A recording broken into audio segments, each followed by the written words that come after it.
Hi అండి, ప్రతిరోజు విశేషం ఛానల్కి స్వాగతం అండి. ఈరోజు అయితే ఒక చిన్న విశేషం ఉందండి. ఆ విశేషం ఏంటో స్వీట్తో మీతో షేర్ చేసుకుంటాను. వీడియో లాస్ట్లో విశేషం ఏంటో చెప్తానండి.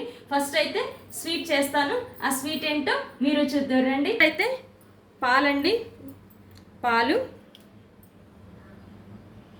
నేనైతే 1/2 లీటర్ పాలు తీసుకున్నానండి. ఇవి వచ్చేసి 1/2 లీటర్ పాలు, చిక్కటి పాలు కావాలండి. 1/2 లీటర్ పాలు, కండెన్స్డ్ మిల్క్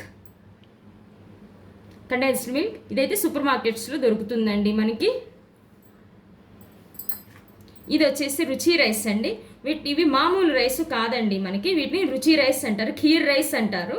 ఇవి కూడా సూపర్ మార్కెట్స్లో దొరుకుతాయి, అవైలబుల్లో ఉంటాయండి. ఇవి మనం మామూలుగా బియ్యం నుండి చేసుకునే రైస్ అయితే కాదండి. ఇవి రుచి రైస్, ఖీర్ రైస్ అని మనకి స్పెషల్గా దొరుకుతాయండి. ఇవి సరిపోతాయి. ఈ కప్పుతో అయితే చాలా క్వాంటిటీ వస్తుంది. మేము మెంబర్స్ తక్కువ కాబట్టి నేను ఈ కప్పుతో తీసుకున్నాను. ఓకేనా, చూడండి. ఇవ్వండి రైస్.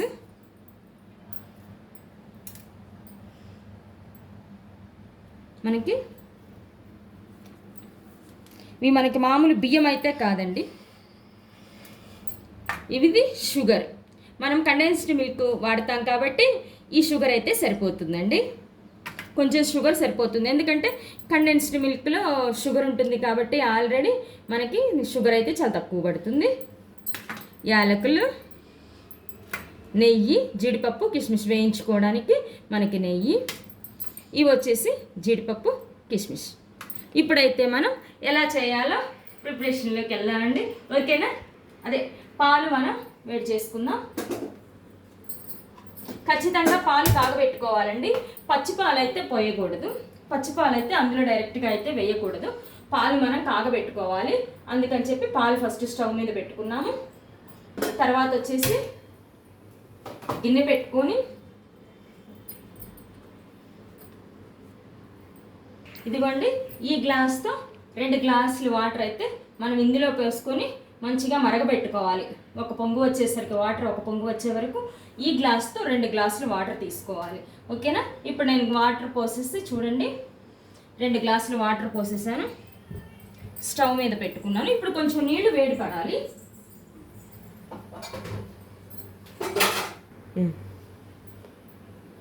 ఓకేనండి, చూడండి నీళ్లు మనకి వేడి పడిపోయినాయి నీళ్లు. ఇప్పుడు ఇవి కొంచెం వాటర్లో కడిగేసుకొని ఇందులో వేసేసుకోవాలండి. రైస్ వాటర్లో కడిగేసుకొని ఒకసారి క్లీన్ చేసుకొని ఇందులో వేసేసుకోవాలి. దీంతో ఈ రైస్తో చాలా జాగ్రత్తగా ఉండాలండి. మనకి మామూలు రైస్ లాగా కాదు, ఇవి వెంటనే పట్టేసి మాడి వచ్చేస్తుంది.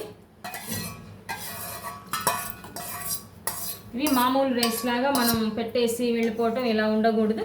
ఇదిగో చూడండి, ఇవి దగ్గర ఉండాలి. మనం వెంటనే అసలు మన కన్ను మూసి తెరిచే లోపే అది అడుగు పట్టేస్తుంది అండి, కాబట్టి దగ్గరే ఉండాలి.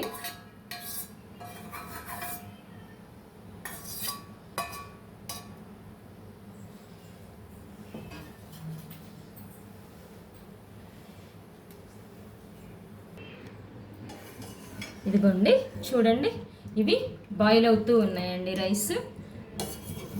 ఇది ఇలా బాయిల్ అవుతూ ఉన్నాయి రైస్. మనమైతే దగ్గరుండి కలుపుకోవాలండి. మనకి మామూలు పాయసం లాగా వాటిలాగా కాదు ఇది వెంటనే అసలు మనం అలా తిప్పకుండా ఒక్క సెకండ్ అలా వదిలేసినా కూడా అది వెంటనే అడుగు పట్టేస్తాయండి మొత్తం. ఆ స్మెల్ మాత్రం మామూలుగా ఉండదు. కాబట్టి చేసుకుంటున్నాం కదా, కొంచెం జాగ్రత్తగా చేసుకుంటే బాగుంటుంది కదా. ఓకేనా అండి, మన స్వీట్తో వీడియో లాస్ట్లో ఆ చిన్న స్వీట్ మేము విషయం ఏంటో మీతో షేర్ చేసుకుంటానండి. ఫస్ట్ అయితే స్వీట్ అయిపోవాలి కదా. ప్రతి ఒక్కళ్ళ జీవితంలో ఏదో ఒక విశేషం అనేది ఎప్పుడో ఒకసారి జరుగుతూనే ఉంటుందండి. అది చిన్నది కావచ్చు, పెద్దది కావచ్చు, కానీ మన లైఫ్కి అయితే అది ఇంపార్టెంట్ అయినప్పుడు మనకు అది పెద్ద విశేషమే అవుతుంది. ఈరోజు మా జీవితంలో మేము ఇన్ని సంవత్సరాల మా మ్యారేజ్ లైఫ్లో మేము ఈ రోజు కోసం మేము చాలా ఎదురు చూసామండి, చాలా కష్టపడ్డాం, చాలా పోగొట్టుకున్నాము. ఈ డే అనేది మాకు మాత్రం లైఫ్లో చాలా మర్చిపోలేని రోజు అండి. అందుకని చెప్పి ఈరోజు విషయం నాకు ఫోన్ వచ్చిన వెంటనే స్వీట్ చేద్దామని ప్రిపేర్ చేశాను. అది మీతో షేర్ చేసుకుందామని ఇప్పుడు స్వీట్ అయితే ప్రిపేర్ చేస్తున్నాను. ఓకేనా? అదేంటో నేను వీడియో లాస్ట్లో చెప్తానండి. మా ఇన్ని సంవత్సరాల కష్టానికి భగవంతుడు ఇచ్చిన ఒక చిన్న ఫలితం అండి అది. ఎన్నిసార్లు కింద పడ్డా కూడా దేవుని దయ ఉంటే మనకి ఎప్పుడైనా సరే ఆయన చేయి బట్టి పైకి లేపిస్తాడు. ఖచ్చితంగా తన చేతితో నడిపిస్తాడు మనల్ని. అలాంటి సందర్భమే ఈరోజు మా లైఫ్లో ఉంది. కాబట్టి ఈరోజు మాకు స్పెషల్ డే అండి, విశేషమైన రోజే. ఓకేనా? చూడండి, ఇందులో మనకి ఇది ఉడికేటప్పుడు, ఈ రైస్ ఉడికేటప్పుడు అండి, మనకి ఎలా అయితే బియ్యం మనకు ఉడికేటప్పుడు ఇలా ఫామ్ అవుతుందో, ఈ ఫామ్ అయిన దాన్ని తీసేసేయాలండి. ఇదిగో ఇలా వచ్చిందని తెల్లగా వచ్చి నురగని మనం తీసేయాలి. అప్పుడు మనకి పాయసం కూడా క్లియర్గా బాగుంటుంది. ఇలా తెల్లగా ఫామ్ అవుతూ ఉంటుందండి ఈ బియ్యంలో నుండి. ఇదంతానైతే గంజి రూపంలో ఫామ్ అవుతూ ఉంటుంది. ఇదైతే మనం తీసేసేయాలి.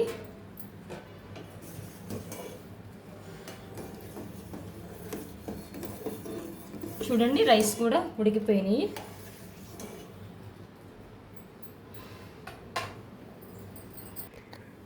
ఇదిగోండి, ఆల్మోస్ట్ రైస్ అయితే మనకి ఉడికిపోయినాయి. చూడండి, ఈ రైస్ అయితే మనకి ఆల్మోస్ట్ ఉడికిపోయినాయి అండి. ఇలా సగం ఉడికి మనకి ఇలా ఉన్నప్పుడు పాలు పోసుకోవాలి ఫస్ట్ అయితే ఇందులో.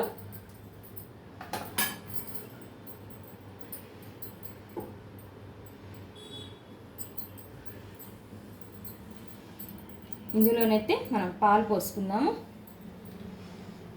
ఇవి ఇంకా కొంచెం సేపు పాలల్లో ఉడికితే చాలా బాగుంటుందండి మనకి. అప్పుడప్పుడు పాలు పోసుకొని అలా దించేసుకునే కన్నా కూడా ఇలా కొంచెం సేపు పాలల్లో కనుక, వేడి పాలల్లో మనకి ఉడికితే ఇంకా మంచి టేస్ట్ వస్తుందండి. కాబట్టి మనం అలా సగం రైస్ ఉడికిపోయింది అనుకున్నప్పుడు కనుక పాలు పోసుకుంటే ఆ మిగతా అది కూడా ఉడకడం పాలల్లో ఉడికితే మంచిగా పాలు రైస్కి పట్టి ఇంకా మంచి టేస్ట్ వస్తుందండి. కాబట్టి మనం మిడిల్లో ఉన్నప్పుడు ఇలా పాలు పోసుకొని ఆ మిగతా కొంచెం సేపు పాలలో ఉడికించుకోవాలి. ఇప్పుడైతే మనం జీడిపప్పు కిస్మిస్ వేయించుకుందాం. ఇదిగోండి, ఇలా బాగా పాలల్లో మనం మినిమం ఒక పావు గంట సేపు అయినా సరే మరగబెట్టుకోవాలండి దీన్ని పాలల్లో, ఈ రైస్ని. అప్పుడు బాగుంటుంది. మనకి మామూలు రైస్ లాగా అయితే ఇది కాదండి.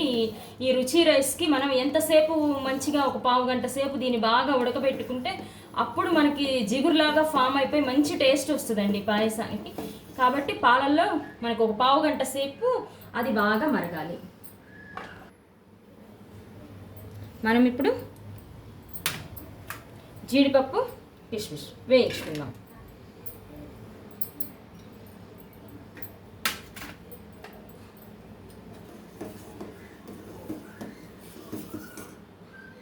అస్సలు ఇది మనకి మామూలు పాయసం కన్నా కూడానండి ఇది చాలా మంచి టేస్ట్ వస్తుందండి. ఒక్కసారి చేసుకొని చూడండి.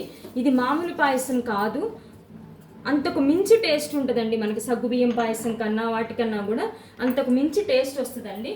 ఇందులో కండెన్స్డ్ మిల్క్ తప్పనిసరిగా వేసుకుంటే ఇంకా అద్భుతంగా ఉంటుందండి. ఇది పెళ్ళిళ్ళకైతే ఈ ఖీరు స్పెషల్గా పెట్టేవాళ్ళు. ఇప్పుడు ఈ మధ్యకాలంలో పెడుతున్నారో లేదో తెలియదు కానీ ఆల్మోస్ట్ 2000 అట్లా అప్పుడైతే మాత్రం మంచి ఫామ్లో ఉందండి ఆ పాయసం అయితే. పెళ్ళిళ్ళల్లో వాటిల్లో ఫంక్షన్స్లో మనకి బాగా పెట్టేవాళ్ళు. ఏంటిది ఏం పాయసం అని అనుకునేవాళ్ళం అప్పుడైతే. జీడిపప్పు కిస్మిస్ కూడా వేగిపోయినాయి. ఇవి పక్కన పెట్టేసుకుందాం.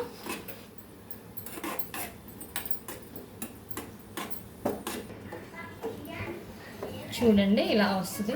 ఇలా ఖచ్చితంగానైతే మనం కంటిన్యూగానైతే కలుపుకుంటూ ఉండాలండి. దీన్ని మిస్ అవ్వకూడదు. నేను అంతకుముందు సంవత్సరం అన్నా కాకుండా అంతకుముందు సంవత్సరం వినాయక చవితి పండగకి ఇది మాకు గణపైన పెట్టినప్పుడు స్వీట్ పంచుదామని చెప్పేసి ఇదే స్వీట్ చేశానండి. నేను ఏదో పని మీద కొంచెం పక్కకి వెళ్ళాను ఒక 5 నిమిషాలు. దగ్గరగా 1 kg అండి ఈ రైస్. 1 kg రైస్తో నేను చాలా చేద్దామని చెప్పి పాయసం పెట్టేసి ఒక 5 minutes పక్కకి వెళ్ళాను. వాటర్లో ఉడుకుతున్నాయి కదా, బాయిల్ అవుతున్నాయి అని చెప్పి వచ్చేసరికి అండి అసలు అడుగు మొత్తం మాడిపోయింది. మొత్తం పడబోయాల్సి వచ్చింది. పడబోసి వేరే స్వీట్ చేశాను. నిజంగా అసలు చాలా బాధ అనిపించిందండి. అందుకని చెప్పి ఇదైతే మాత్రం మనం పక్కకి వెళ్ళకుండా కలుపుకుంటూ ఉండాలి.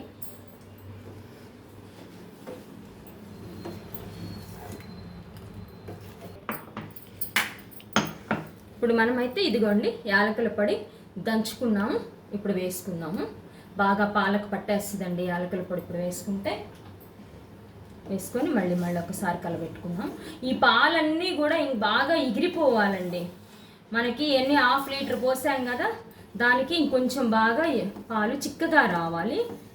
వాటర్ క్వాంటిటీ అంతా మనకి దగ్గరగా అవ్వాలి. అప్పుడే రుచి వస్తుందండి. ఖచ్చితంగా చేసి చూడండి ఒక్కసారి.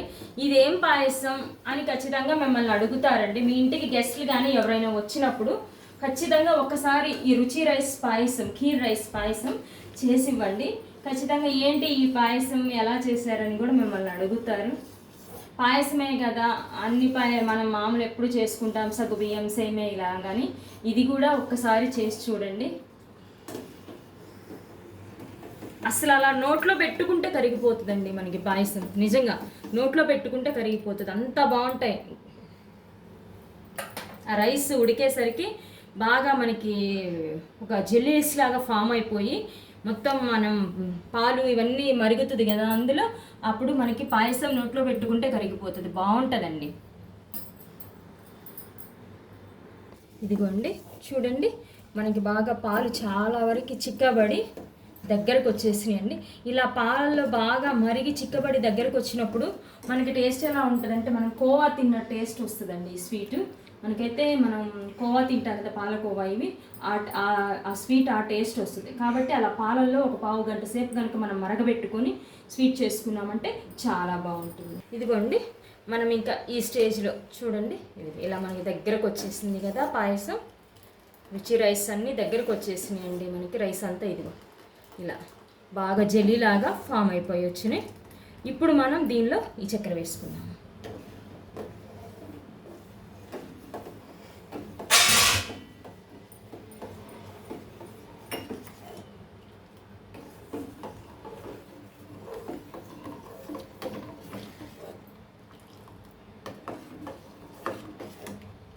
చక్కెర మొత్తం బాగా కరిగిందాకా ఉండాలి. తెలుసు కదండి మీకు కూడా.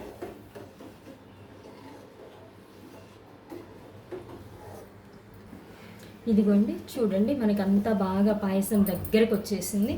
ఇదిగోండి బాగా దగ్గరకు వచ్చేసింది చూడండి. ఈ స్టేజ్లో మనం ఆపేసుకొని స్టవ్ ఆఫ్ చేసుకొని దీన్ని బాగా ఆరనివ్వాలండి.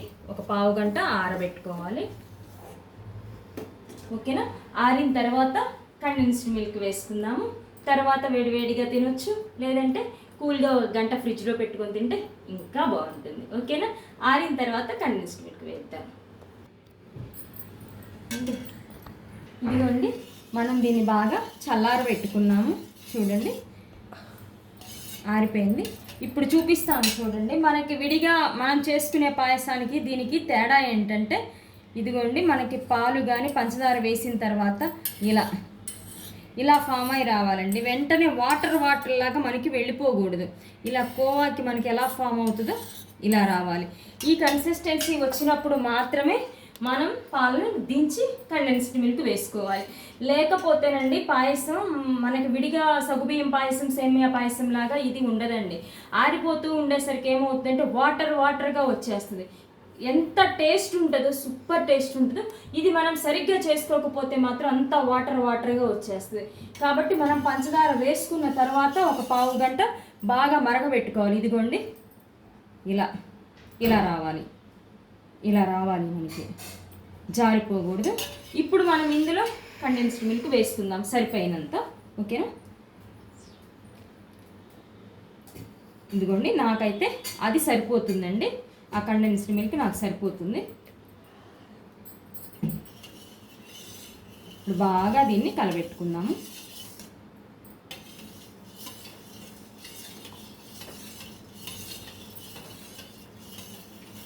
మనకి కండెన్స్డ్ మిల్క్ కలిసే వరకు కూడా బాగా కలబెట్టుకోవాలి. అప్పుడు మనకి చిక్కదనం వస్తుందండి పాయసం. రుచి కూడా అద్భుతంగా ఉంటుంది.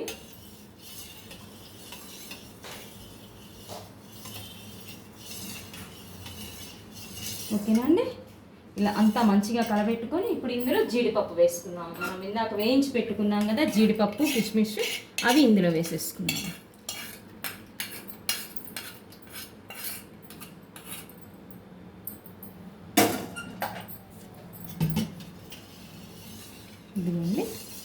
కండెన్స్డ్ మిల్క్ వేసేసరికి చిక్కగా వచ్చింది కదా పాయసం. ఇలా ఇక దీన్ని స్టవ్ మీద పెట్టరాదండి, మనం ఇలా దీన్ని బౌల్లో వేసి సర్వ్ చేసుకోవాలి. అంతేగాని మళ్ళీ దీన్ని కండెన్స్డ్ మిల్క్ వేసిన తర్వాత దీన్ని స్టవ్ మీద పెట్టకూడదు. ఇదిగోండి రుచి రైస్ పాయసం రెడీ అయిపోయింది మనకి. స్వీట్ కూడా చాలా బాగుందండి. ఓకేనా, సరిపోయింది నేను వేసిన స్వీట్. కండెన్స్డ్ మిల్క్ మనకి సరిపోయినంత వేసుకుంటే బాగుంటుంది. ఈ స్వీట్ మనము అప్పుడప్పుడు తినడం కన్నా కూడా ఒక 1 అవర్ మనం ఫ్రిడ్జ్లో పెట్టుకొని కనుక బయటకు తీసి తింటే మాత్రం ఇంకా చాలా బాగుంటుందండి. ఒకసారి ట్రై చేయండి. ఓకేనా, ఇలా మనం వేడిగా తినడం కన్నా కూడా 1 గంట ఫ్రిడ్జ్లో పెట్టుకొని తింటే ఇంకా చాలా బాగుంటుందండి. ఈరోజు విశేషం, ఒక చిన్న విశేషం అని చెప్పాను కదండి, అదేంటంటే మా వారికి ప్రమోషన్ వచ్చింది. తను ఇంటర్వ్యూకి వెళ్ళాడండి, అక్కడ తను సెలెక్ట్ అయ్యాడు, ప్రమోషన్ కూడా వచ్చిందండి. ఇదండి విశేషం. మా లైఫ్లో ఇది బిగ్గెస్ట్ విశేషం అనే చెప్పుకోవాలి. తను పడ్డ కష్టానికి ఇన్ని సంవత్సరాలకి దేవుడు తనకి అవకాశం ఇచ్చాడు. తను ఇంకా మంచిగా నిరూపించుకొని ముందుకెళ్ళాలని కోరుకుంటున్నాను. మీకు కూడా ఈ స్వీట్ అండి, రుచి రైస్ పాయసం అండి. ఇది మనకి మామూలు రైస్తో చేసే పాయసం అయితే కాదు. ఇది సూపర్ మార్కెట్స్లో అక్కడ అవైలబుల్ ఉంటే తీసుకొచ్చుకొని చేసుకోండి, చాలా బాగుంటుందండి. ఇది మనకి మామూలు పాయసం కన్నా కూడా ఇది చాలా టేస్ట్ ఉంటుందండి. ఒకసారి ట్రై చేయండి. ఇదేదో అల్లాటప్ప పాయసం మనం రోజు చేస్తాం కదా సగ్గుబియ్యం సేమియాతో అనుకుంటాం, కానీ అది కాదండి. ఇది దీనికి దానికి టేస్ట్ చాలా డిఫరెంట్ ఉంటుంది. కాబట్టి ఒకసారి మీరు కూడా తెచ్చుకొని చేసుకుని తిని చూడండి. తప్పనిసరిగా 1 గంట ఫ్రిడ్జ్లోనైతే పెట్టుకొని టేస్ట్ చూడండి. ఓకేనా అండి? మీకు నచ్చితే లైక్, షేర్, సబ్స్క్రైబ్.